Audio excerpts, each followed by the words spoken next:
in the prophecy of Jonah, which we heard read today, in its entirety. I think the only time we read an entire book of the Bible in full in a single service.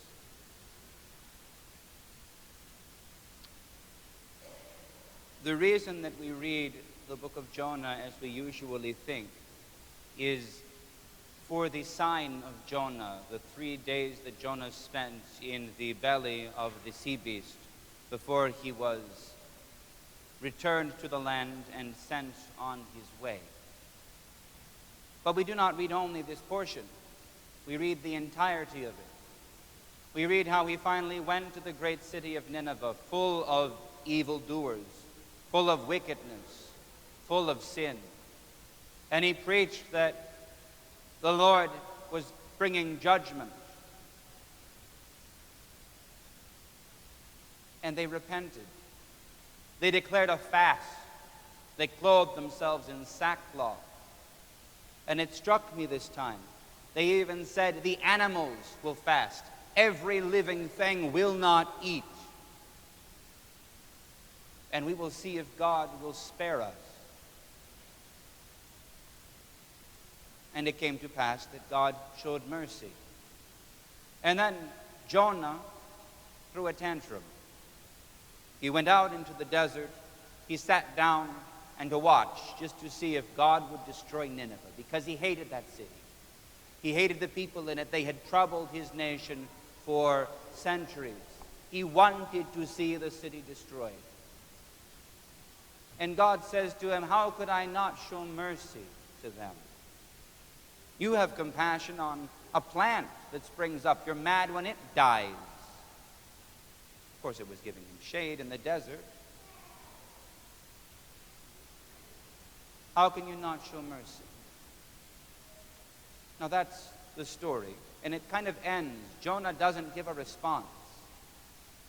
We are left there with him sitting in the desert, having a conversation with God, while the city of Nineveh continues to exist. And judgment does not come. It's a little bit of a strange story. So we focus on the 3 days that Jonah spent in the belly of the sea beast, and we might speak a little bit about mercy. But consider this. The people of Nineveh, going about their wicked way, and a wild man with seaweed and fish stench in his clothes and his hair comes into the city and starts preaching. And they listen. They stop eating for days.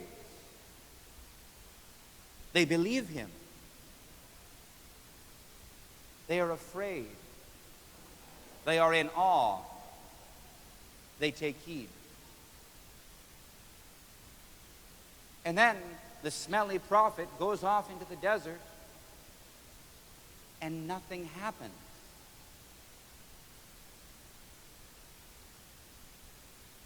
That's strange. They keep the fast. They change their whole life. The animals are starving. Imagine, the dogs are yowling, the cats are howling. Switch that. The cows are complaining, the horses, the animals are pitching a fit. This is a weird city these days because they're afraid there will be judgment. And nothing happened. And that's good news. They know this is good news. In a sense, I would ask that we consider how blessed we are. For we too have proclaimed a fast. We have kept it these 50 days, essentially, from Apocreatico.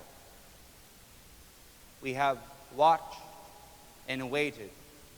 And we have been blessed to see every day the services of the church, to hear the good news of the Lord, to hear words of encouragement and comfort.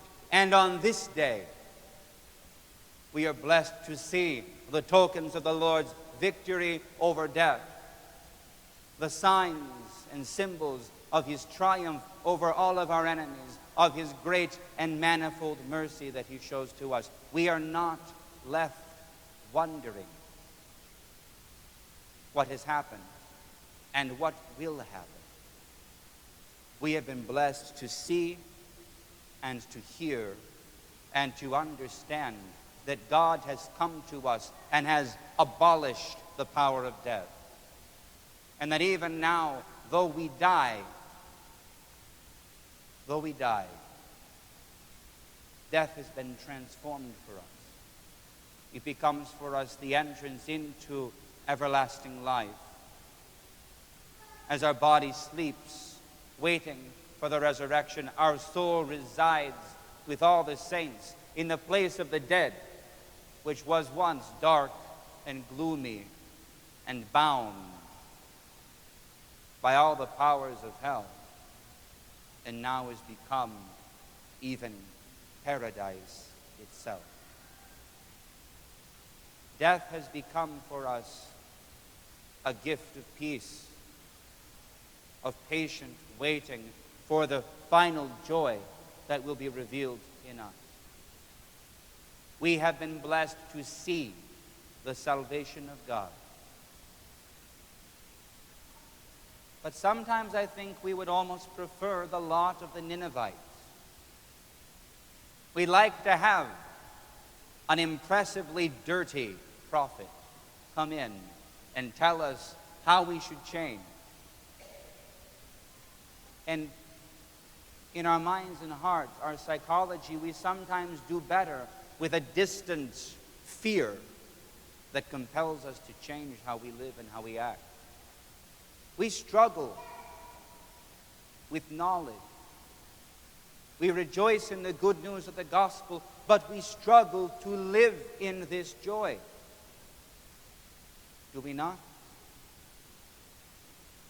It might be easier if the Lord had left us constrained by fear, if our goal was merely morality. But it is not. Our goal is transformation. Our goal is everlasting life. And therefore we are left with this blessing and this curse. We are blessed to see and to know. We are blessed to rejoice. And we are cursed.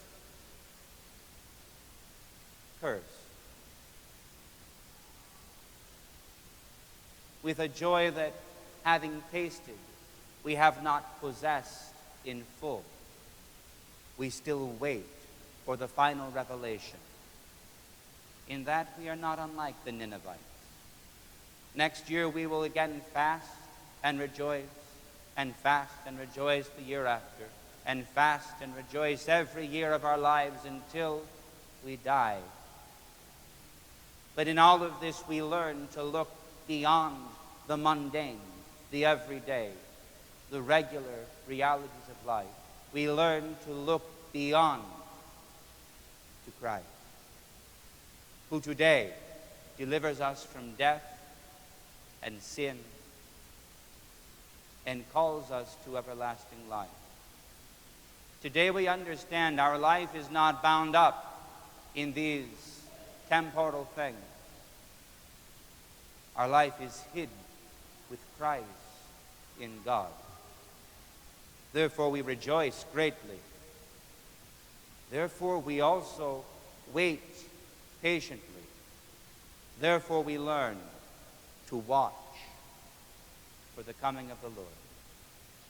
And therefore let us stand and approach him in Holy Communion.